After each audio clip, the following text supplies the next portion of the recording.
আসসালামু আলাইকুম ওরহমতুল্লাহি বারাকাতু। বিসমিল্লাহির রহমানির রহিম।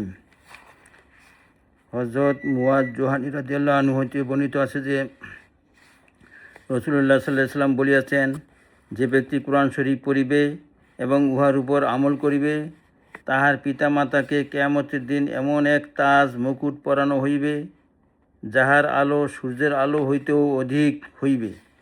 অতএব যদি সেই সূর্য তোমাদের ঘরের ভিতর উদয় হয়, তবে উহা যে পরিমাণে আলো ছড়াইবে, সেই তাজের আলো উহা হইতেও অধিক হইবে। তবে সেই ব্যক্তি সম্পর্কে তোমাদের কি ধারণা, যে স্বয়ং কোরআন শরীফের উপর আমল করিয়াছে? অর্থাৎ যখন পিতামাতার জন্য এই পুরস্কার, তখন আমলকারীর পুরস্কার তো ইহা হইতে আরও অনেক বেশি হইবে। আবু দাউদ। বিসমিল্লাহির রহমানির রহিম। হযরত আবদুল্লাহ ইবনে আমর ইবনে আস রাদিয়াল্লাহু আনহুতে বর্ণিত আছে যে রাসূলুল্লাহ সাল্লাল্লাহু আলাইহি ওয়াসাল্লাম বলিয়াছেন, যে ব্যক্তি কালামুল্লাহ শরীফ পড়িয়াছে, সে নিজের দুই পাঁজরের মাঝে নবুয়তের এলেম সমূহকে ধারণ করিয়াছে। অবশ্য তাহার প্রতি ওহী প্রেরণ করা হয় না। হাফেজে কোরআনের উচিত নয়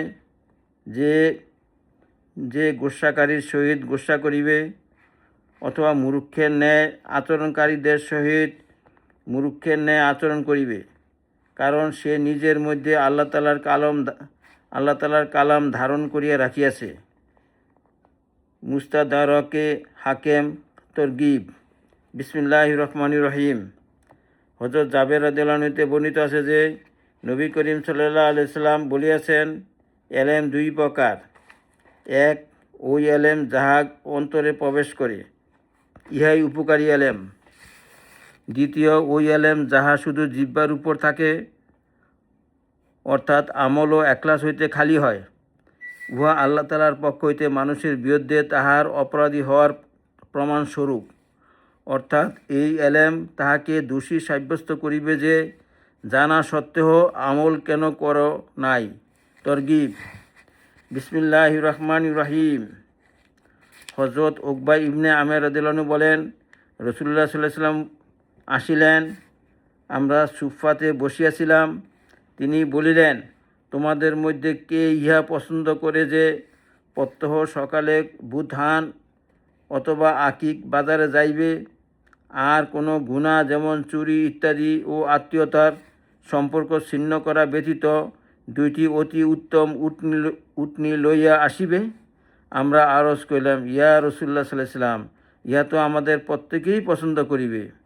রাসূলুল্লাহ সাল্লাল্লাহু আলাইহি ওয়াসাল্লাম বলিলেন, তোমাদের সকালবেলায় মসজিদে যাইয়া কোরআনের 2 আয়াত শিক্ষা করা অথবা পড়া 2 উটনি হইতে, 3 আয়াত 3 উটনি হইতে এবং 4 আয়াত 4 উটনি হইতে উত্তম, এবং উহার সমপরিমাণ উট হইতে উত্তম। মুসলিম। ফায়দা। হাদিস শরীফের অর্থ এই যে আয়াতের সংখ্যা অনুপাতে উটনি ও উটের সমষ্টিগত সংখ্যা হইতেও উত্তম।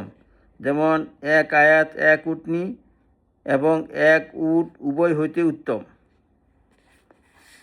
হযরত বিসমিল্লাহির রহমানির রহিম। হযরত মুয়াবিয়া রাদিয়াল্লাহু আনহু বলেন, আমি রাসূলুল্লাহ সাল্লাল্লাহু আলাইহি ওয়াসাল্লামকে ইহা বলিতে শুনিয়াছি যে আল্লাহ তাআলা যে ব্যক্তির সাথে কল্যাণের এরাদা করেন, তাহাকে দ্বীনের বুঝ দান করেন। আমি তো শুধু বন্টনকারী, আল্লাহ তাআলাই দান করার মালিক। বুখারী। ফায়দা। হাদিস শরীফের দ্বিতীয় বাক্যের অর্থ এই যে রাসূলুল্লাহ সাল্লাল্লাহু আলাইহি ওয়াসাল্লাম এলেম বন্টনকারী, আর আল্লাহ তাআলা সেই এলেমের বুঝ, উহাতে চিন্তা ফিকির ও সে অনুযায়ী আমলের তৌফিক দেওয়ার মালিক। মেরকাত। ইয়া আল্লাহ, আমাদেরকে আমল করার তৌফিক দান করুন।